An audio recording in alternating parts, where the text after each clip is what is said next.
Computer Science Videos here today to show you guys in this tutorial 3 different ways to locate the Microsoft Outlook application on the Mac computer. Without further ado, let us start the video. So in this tutorial, you need to have access to a Mac computer, have access to the Microsoft application which can be installed from the Office 365 portal. We can now start the tutorial. Before I start this tutorial, I would like to say that you are more than welcome to subscribe to my channel, Computer Science Videos. As we know, every problem is solved by indirection. You can also follow my Twitter account. We are trying to grow as fast as ever. I'm on TikTok. We post videos here and there. Follow my page on Facebook. I'm also on Instagram. You are more than welcome to support me on PayPal. Let's now focus on the video. So now let's go down to the dock.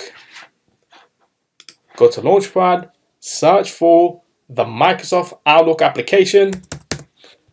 Open up the application.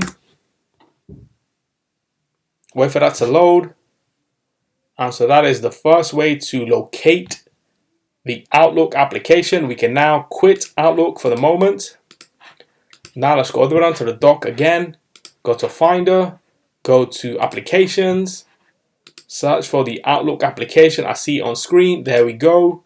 Double click on this and this should open up the Outlook application. That was the second way to open up the Outlook application. Let's now quit Outlook.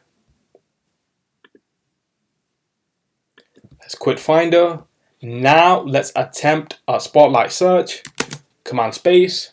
Search for Outlook. Enter to open up the application. And there we go. That is the third way to locate the Microsoft Outlook application on a Mac computer. We can now quit Outlook. And so that's about this video. I'll see you guys in my next tutorial. Thanks for now. Thank you for making it towards the end of the video. Be sure to subscribe to my channel, Computer Science Videos. Be sure to check out the previous video on screen now, or you can ideally click on the playlist and watch all the journey for Computer Science Videos from the start until now.